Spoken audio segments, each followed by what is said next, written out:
Welcome back, everybody, to another episode of the JMO Podcast. I'm your host, Tayler Michels, and our guest this episode is Tommy Kemos. Tommy's been fishing elite-level walleye tournaments for quite a while now and has really set the example for elite-level jig fishing nuance and techniques. It might take days to cover all of Tommy's knowledge and experience of jig fishing, but for the next 45 minutes, we're going to do the best we can to deep dive into the nuance of jig fishing with Tommy Kemos. Where are you from, and how long have you been fishing professional walleye tournaments?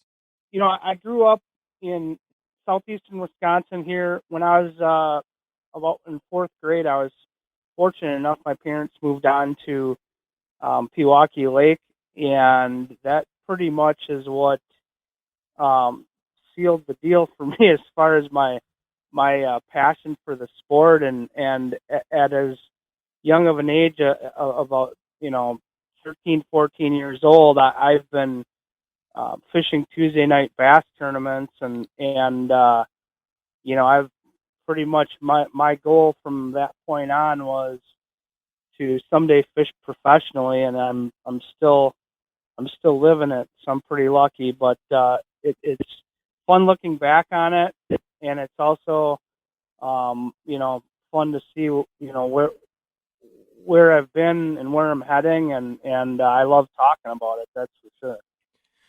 And so to get right to it, Tommy, your name comes up in private conversations, behind the scenes, at a sports show, wherever I go and travel, working for Jason Mitchell, we're filming shows and we're meeting people, or even an on-air interview.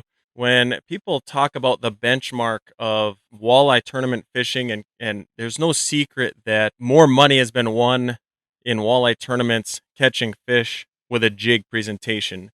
And your name is the most consistent name that comes up in relation to that, the consistency, the benchmark for jig fishing in the walleye tournament field. And I'm not going to wear out the word walleye, because catching all types of fish with a jig it's all synonymous with itself. But your name keeps coming up. So the first time on this show, I'm not going to have Tommy Kemos on without talking about jig fishing. So I'm going to get right to it. With that. What, growing up, what is that? What is your explanation for that? Why do you think your name is synonymous with jig fishing? And just talk about how you grew early on in your career as being a jig fisherman. Well, in Wisconsin, we have a long time tradition of our famous spring walleye runs, and whether it's the Wolf River, the Fox River. I grew up and I cut my teeth fishing the Rock River down here in southeastern Wisconsin, and that was a traditional spring walleye run, and pretty much the best way to attack any spring bite when you're talking about a current situation in a river is vertical jigging, and I spent hours and hours vertical jigging, and the lake that I grew up on actually was known more for bass and muskies. So I had a pretty well-rounded background, and from a tournament standpoint, I actually started off fishing bass tournaments, but I always loved and I never missed the spring walleye runs. And one thing that's different in Wisconsin compared to a lot of these other states, especially when you start working your way out west, is that our rivers get pressured quite heavily, and we don't have the numbers of fish to say as some of these other places. So it's you have to work hard for your bites. One of the things that worked to my advantage when I started off tournament fishing was, I would go to these places, and a great day of walleye fishing on the bodies of water that I grew up on, if you could get 5 bites, hey, you're having a great day. So that gave me an advantage, I think, because it taught me to really work the fish over, and understand that when you're on the road fishing tournaments, you're there to work, and it isn't meant to be a situation where you're catching a bunch of fish and having fun. You're trying to get 5 bites and 5 good bites, and I think we over the years, it always seems like whenever the tournament is the day of the tournament, there's always some sort of cold front or adverse conditions, and I always, growing up, like, that was the crummier the conditions, the more I enjoyed being out there, not from a comfort level, but that usually meant that I had more of the river to myself, and was always good at just buckling down and trying to extract any bites that were available. Yeah, so in those situations, you talk about the cold fronts, adverse conditions, and applying that to a tournament. Do you find over the years that do you typically go in with jig fishing as more so a primary method or tactic, or is it usually something that you're resorting to?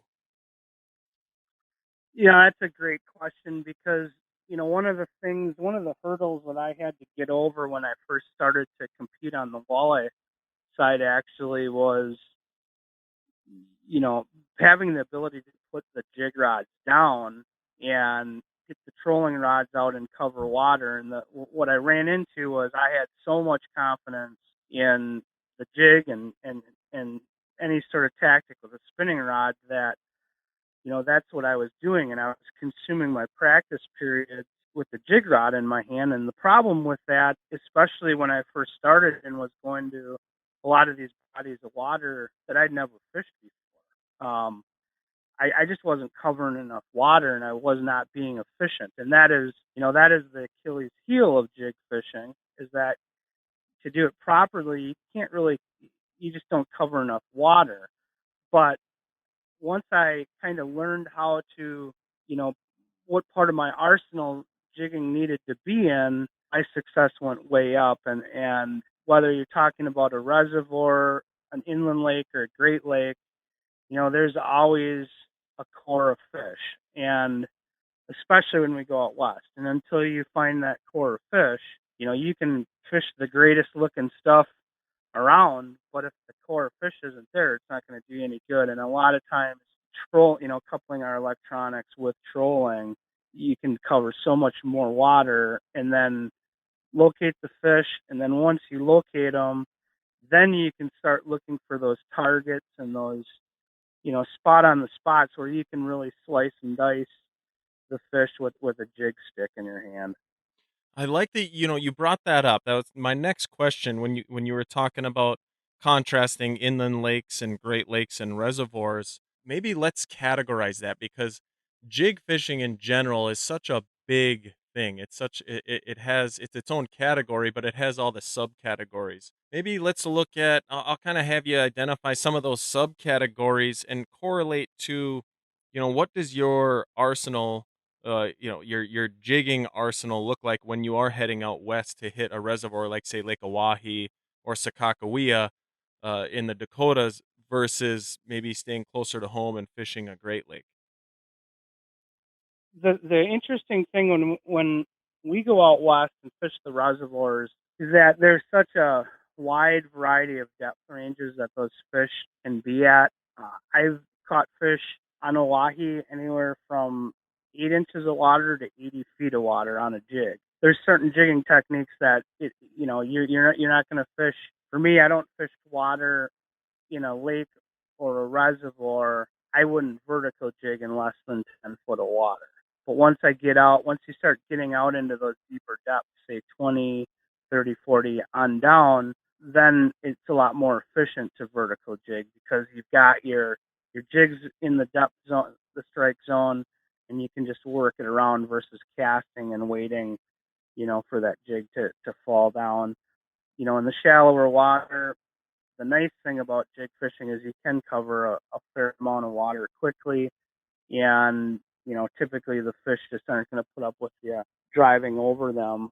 As far as Hawaii goes, I've fished a 16th ounce jig all the way up to an ounce and a quarter jig. So there's such a wide variety of depth ranges and different scenarios.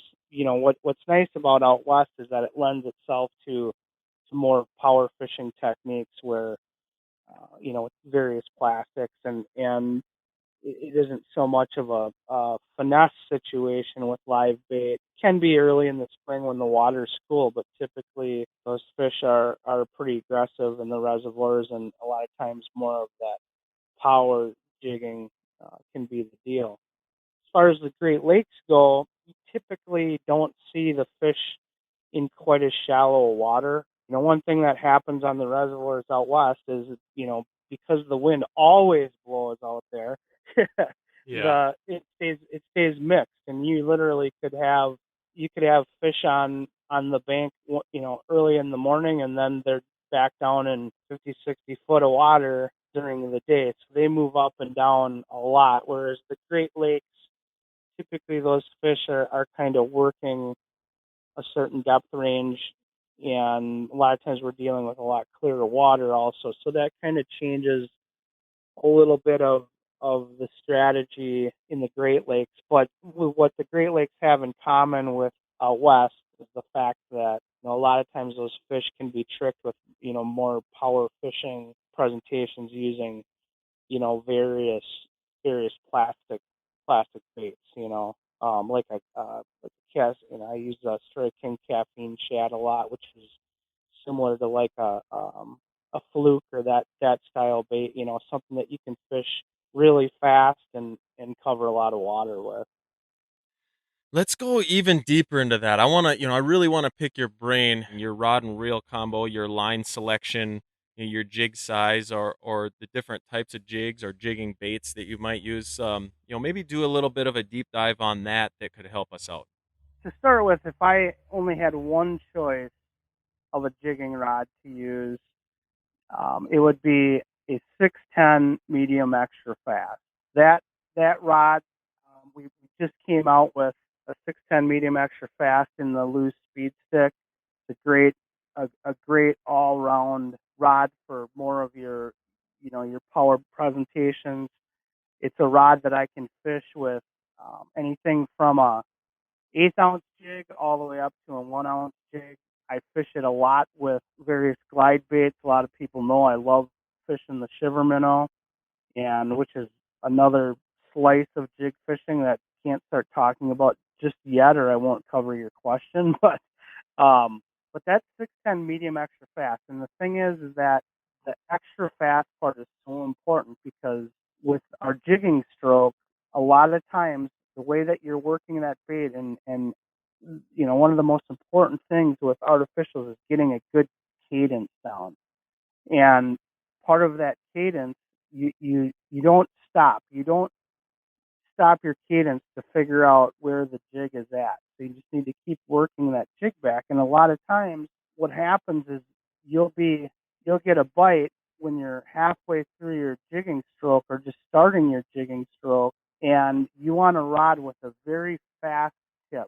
Medium action is basically the weight of the rod, but the extra fast part, that's the speed, and that's how quickly that rod loads into the backbone of the rod. So in my jigging stroke, instead of having to lift that rod another, say, 20 degrees or 25 degrees to get a good solid hook set, I'm lifting that thing 5 to 10 degrees, and that makes a huge difference, especially when you're fishing with larger plastics that could possibly roll up on the hook when the fish bite. You need that. You need to get into the backbone of that rod quickly to penetrate the plastic. The other thing is if we're using heavier jig heads, 1/2 ounce, 3/4, 1 ounce, the jig is so heavy, and the bulk of the jig, walleyes are one of the meanest fish when they bite down on a bait, and they will clamp down on that bait. When they first grab it, they will clamp down and they'll swim off with it. And they keep their mouth closed right up until they feel that pressure, and the next move that they make is they open their mouth wide open and they do what I call the death shake, and that is it's the shake that they do and you feel like you're gonna die because the jig's about to fly out of their mouth. Oh, So yeah, I've yeah, seen yeah. it. I in my career I've watched it a bunch, but what I've done over the years is I've really narrowed it down to that extra fast action rod. Now, most of the time, if I'm on the Great Lakes, reservoir fishing, even fishing inland lakes, I like that 610 medium extra fast. However, I have found in the river situations, you have a rod that's a 6.3 medium extra fast, and that is hands down my favorite rod for vertical jigging. If you see me vertical jigging, 90% of the time I'm going to have that 6.3 medium extra fast in my hand, and it's the same deal. I want to be able to, when I'm, in Wisconsin, Minnesota, a lot of those guys aren't coordinated enough to use two rods, so they have to use one rod. Yep, yep. I just had to throw that in there. They actually only can use one rod, but Right. I still think it has something to do with their coordination. But anyways,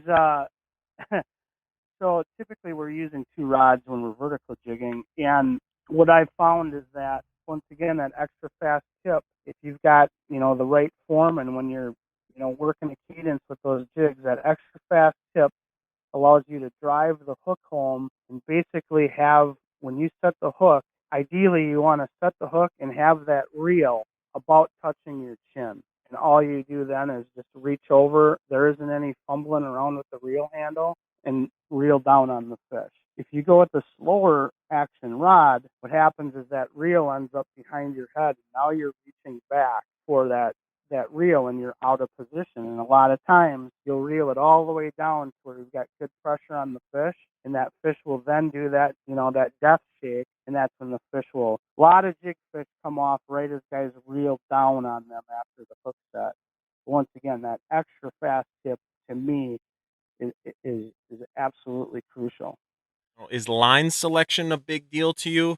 The line 10 years ago, when a lot of jig fishing was mainstream and there's a lot of basics, the 101 version of jigging, but now all this technology has come along. How much of that has contributed to your jig fishing as well?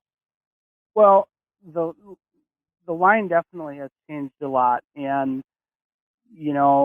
obviously, we all started off fishing with mono, and nowadays there's only basically one jigging technique that, I take that back. There's two techniques that I will use mono. Other than that, I am straight braid, and I really like the new tour grade from Strike King. Typically, I'll use 8 or 10 pound braid, depending on the type of water that I'm fishing.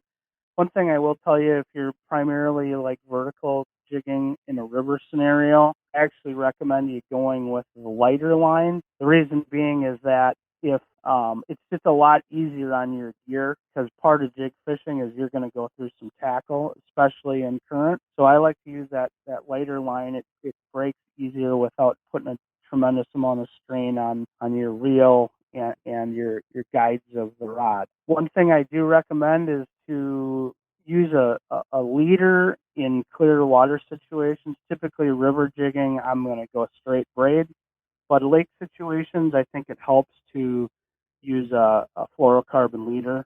And once again, I use that tour grade fluorocarbon. We've got a mono, a fluoro, and braid. But I'm going to typically have a setup of 8 or 10 pound high vis yellow. That's another thing.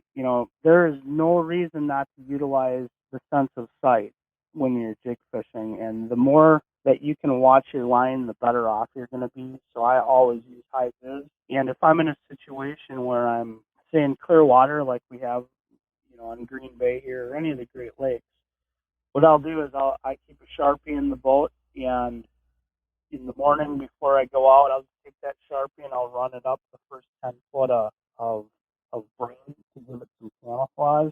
I'll also tie a little bit longer fluorocarbon leader.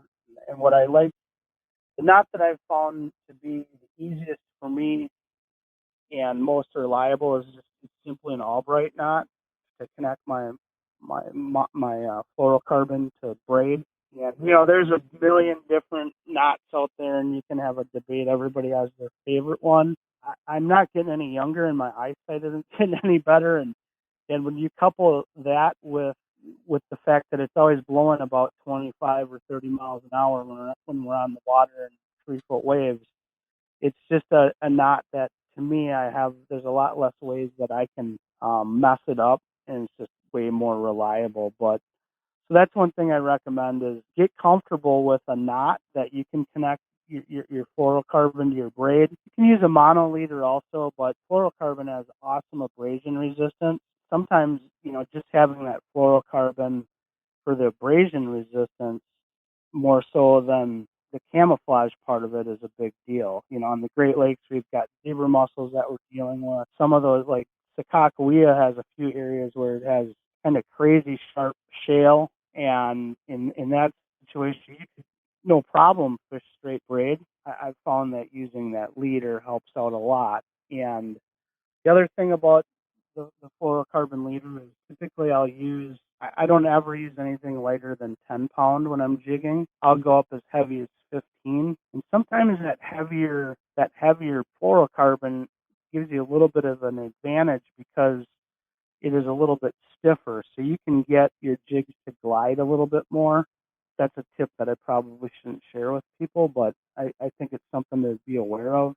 And in ice fishing, everybody always pays really close attention to their knot placement and how your jig and presentation sits. But it also applies in open water, especially in your jigging situations. As far as, spinning reels, one thing that, going back to that extra fast tip of the rod, you want a reel that you can reel down real quickly on. And for that, I've come to really love the loose reels because they have a very fast gear ratio, which helps you, wind down and pick up a lot of line very quickly with very few turns of the reel.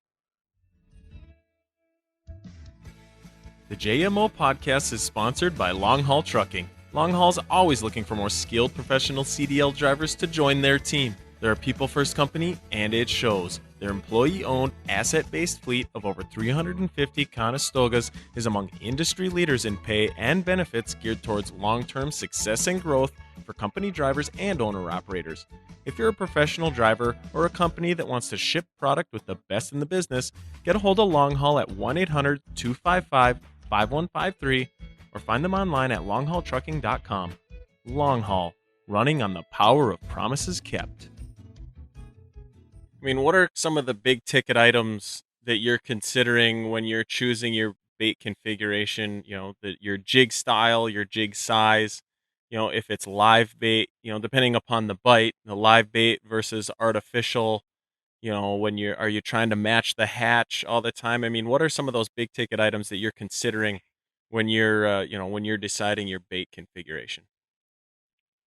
Well, one of the first things and most important things to be aware of going into any situation is, knowing what the fish are feeding on, what the main forage is. In Green Bay, for example, it's a dynamic situation where at certain times of the year the fish are feeding on they're totally locked in on certain forages. Some early in the year it could be whitefish. As the season progresses, there's always gaps between different bait fish that are available, and the gobies kind of fill those gaps in. But when we go out west, it's typically smelt or shad. So, that's why getting back to that, a caffeine shad or a Z2. Z2 is, also a fluke bait, and, it's more something that's gonna resemble a smelt, but it also, kind of falls. You can fish it in a shad deal also. But when there's smelt around, I really like, either the Z2 or the caffeine shad. One has the caffeine shad is a little bit more action, but it's still a straight tail that you get a nice glide off of. One of the things that's important also when you're talking about fishing, the power plastic, it is jig size. And a lot of the old rules of thumb for jig fishing, you can kind of throw out the door with plastic. And what I'm looking for when I'm fishing with artificials is I'm trying to match that, not so much of the speed of the forage, but I'm trying to match the speed of the bait with the mood of the fish. And a lot of times, you're getting a reaction strike. All the planets have to align to be on the water when they're really on the feed. And times when they aren't on the feed, we're trying to get reaction strikes out of them where, you force them to make a quick decision and it's going to be met with some steel. And So, one mistake that I see people making with plastics is using too small of a jig. What I like about going with a little bit heavier jig is I get more speed out of it. I also like that bulk. I like the water that it displaces. I just recently designed a new line of jigs for striking. They're called craterhead jigs, and we're still patiently waiting their arrival at the stores. But one of the deals with that jig is that it has a concave bottom on it, and it allows you the jig to glide more. And basically, the heavier jig still has the speed of the lighter jig, but you get even more glide out of it. So it's a kind of a unique deal, but it's really important to pay attention to that. Pay attention to the speed of the fall. If you're fishing a Z2 or a fluke style bait, what you're looking for is, that bait to roll up and the speed of the fall. The fish almost always hit that bait on the fall. So you're trying to find the sweet spot there. When it comes to more of your swim type baits, paddle tails, rage swimmers, that sort of thing. That at that point also what you're looking for, the swim baits you're fishing more like a crankbait. So you're casting them out and you're using the weight of that jig to not only control the depth that the jig is running at, but it also controls the speed. Just like fishing a crankbait. Each bait has a sweet spot when it comes to paddle tails or swim baits. In that situation, you want to find the sweet spot of that bait. You want to get that bait so you're getting maximum action out of the tail, and you want to get that nice side to side roll out of it. And for that, type of a deal, it's really important to play around and find the perfect size jig for that. So typically with a fluke style bait, I'm kind of jumping around here. Oh no, that's okay.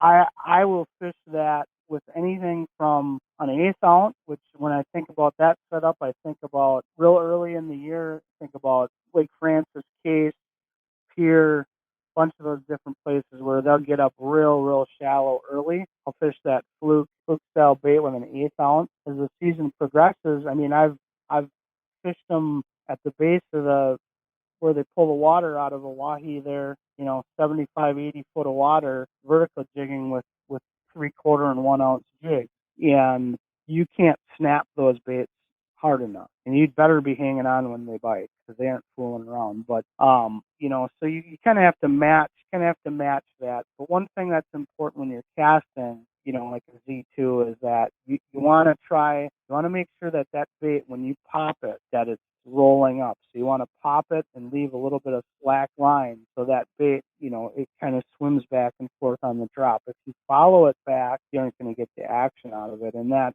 is kind of the contrast between live bait and artificial bait. So when you go from a straight tail or, fluke style bait like that Z2 over to swim bait, that's a little bit different situation because now we're just, once again, you're just trying to control the speed and the depth, and it's more of just a steady retrieve. It's not really it's not a ripping style technique. It's more of you cast it out, let it sink down to depth, and just keep your speed nice and steady. Casting any of these techniques, one thing that I always recommend is when you get about halfway back on your retrieve, just kill it.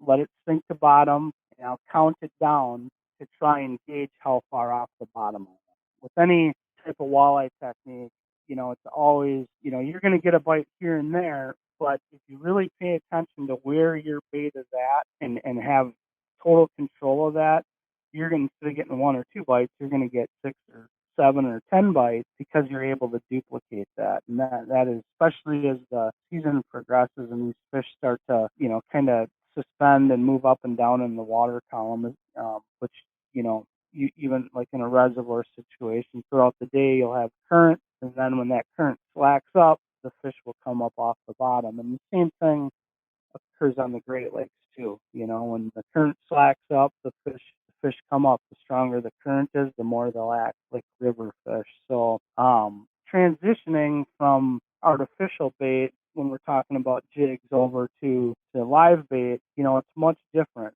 You're you're using it in a situation where fish are lethargic. The water may be real dirty. Just a situation where they're not super aggressive. Then you're gonna get into a situation where you're using live bait, and if you're going to use live bait, let the live bait work for you. You don't want to overfish it, especially with leeches or minnows. I mean, you want it just nice and steady, and those are all jigging techniques. Whether I'm vertical jigging or casting with live bait, I like to let the bait fall on a tight line instead of a slack line like I was talking about with casting. So, and a part of that also is a lot of times when we're talking about vertical jigging, we are using live bait. The other thing with letting it fall on a tight line is, once again, you've got more control for when that jig does touch bottom, especially if you're talking about the Missouri River, where we typically, in the river sections of it, there's a very fast current. You don't want to have you want to have that jig working vertically for you. The other technique that I was referring to, as far as the different lines that I'm going to use, there's one of my favorite jigging techniques. We don't really get the call to use it that often, but it's jig dragging. That is a technique right there that I will promise you will catch way more fish using monofilament than with braided line. And the reason being is that the mono does two things for you. It allows a little bit of shock absorption when that fish bites. The other thing is that it's more of a subtle, more natural pull on the bait because it does not have any stretch. So you get much better hookups when you do get a bite, but your presentation is much smoother and natural with mono. So I'll use an 8-pound monofilament and typically a high vis for jig dragging. And the reason that I like 8-pound over 6 is that typically with jig dragging, I'm going to be using a 16th, 3/32, or an 1/8 ounce jig.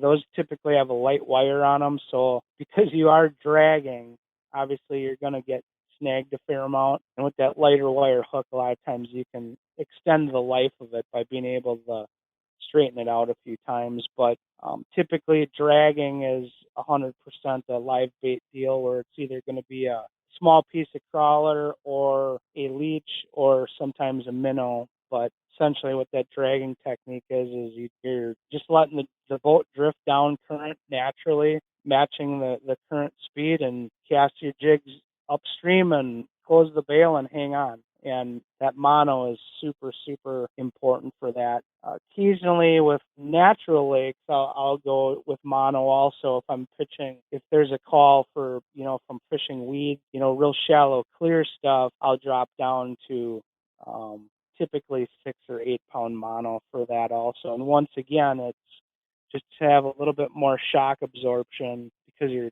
typically fishing close to the boat. When that fish bites, it's not tearing your leech off or tearing your crawler off. Because a lot of times those fish will just grab the crawler or leech, and you have to let them swim off and or get down to the bottom, and then they'll eat it. So if you have real tight line, they're just going to tear your bait right off and go sit down and enjoy the meal you just gave them. How does the nuance of these newer glide baits fit into all this in terms of a new category of jig fishing? Well, the glide baits have certainly expanded a whole bunch of different types of jigging opportunities. And typically I will try a glide bait in about every scenario that I would use a regular jig. But what I've found over the years, there's a couple things. They aren't the greatest choice when you're talking about dirty water. So typically I want to have cleaner water, and that can be a little tricky, because especially on the reservoirs, the top 10 foot of the water column may be dirty, but then you get down 20 foot and it's crystal clear, depending on how they're running the water.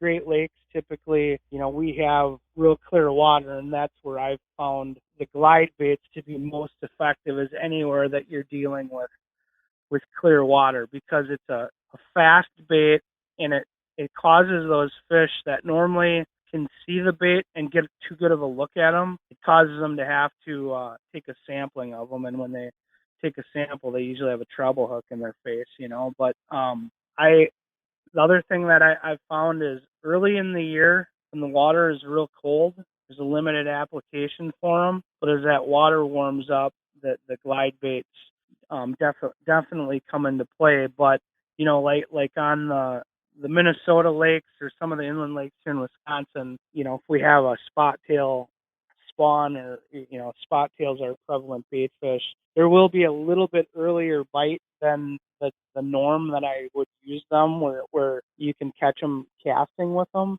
But as far as like the river situation, any sort of vertical presentation, once again, I'm gonna keep that one in reserve for when I get to that little bit more midsummer to late summer pattern, when the fish are set up more on their kind of the places that they live for the rest of the year. But once again, like in the case of that number 3 Shiver Minnow is, hands down probably the deadliest casting glide bait that's out there, and for sure it's won the most money, especially on the Great Lakes. That's a bait there that it's 1 ounce.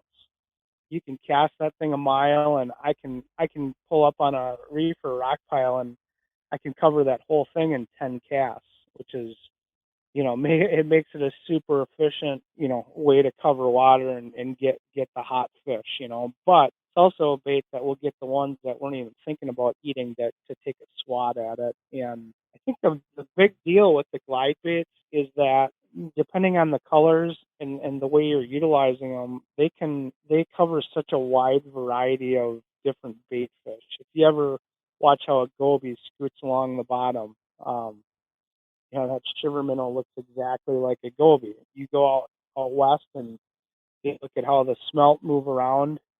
You change up your cadence a little bit, and now you've got a bait that will catch smelt fish. So same thing. You go to the inland lakes, you've got all kinds of young of the year perch starting around. Well, there you go. There's another option for you. But I think the combination of the profile and the speed of these glide baits is what really makes them so deadly.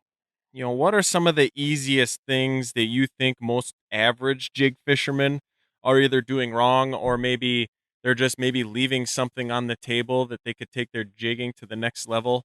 Have you been on a good jig bite one time, and maybe you realized that your co-angler needed a little advice, or needed just some information? Maybe you kind of saw something in them, and by the end of the day they were snapping some fish. What's kind of your go-to, like, bread and butter advice for the average jig fisherman?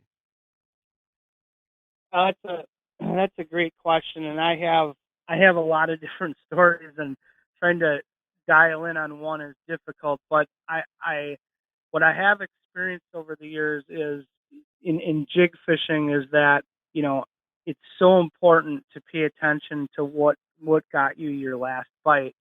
And it's very easy for us when we're fishing to, 'cause let's face it, for most people other than the maniac tournament fishermen like ourselves, you go out fishing to relax, have fun, and most importantly catch some fish. So it's easy to get a little bit sloppier, complacent in your jigging stroke. But just putting a little bit more emphasis on paying attention to what got you that bite is a big deal. And it's crazy because you're asking me to tell you a story about what I caught a co-angler and their success, but I've, in what you're talking about with co-anglers, for people that don't know what we're talking about, is in the pro-ams, we'll get a stranger in the boat every day, a different person to fish with. And it's my job to try and as quickly as I can get them on board and teach them exactly what they need to do to be part of the team and catch as many fish as possible.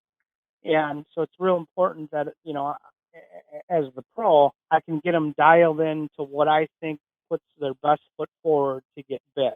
I've definitely seen it several times where, co-anglers in vertical jigging, it's strange because you would think that vertical jigging would be the more of the no-brainer type technique, but it absolutely is the opposite, compared to casting a jig or pitching a jig. But I've seen it a bunch of times where the co was letting the jig hit bottom and was not concentrating on watching the line. And as a jig fisherman, the most important thing that I can tell you is to always watch your line. Don't ever take your eye off your line. But in vertical jigging especially, it is so important to know right when you make contact with bottom. The faster the current is, the more important that is. I've had tows before where they weren't reacting quick enough, and sometimes it's as simple as the way that you're holding the rod, or even how your posture is in the boat. That's going to make it more or less easy to pick up on the deal. But there was a situation. It was a FLW tournament out in Bismarck on the Missouri River one year, and my co was really having a hard time in that fast current getting the jigs up, back up off bottom. And I kept stressing, watch that jig, and as soon as it hits bottom, pick it back up. And what he was doing was he was worrying so much about being close to bottom that he wasn't fishing the jig. People fall into a trap with vertical jigging where they're worried about following every up and down in that river.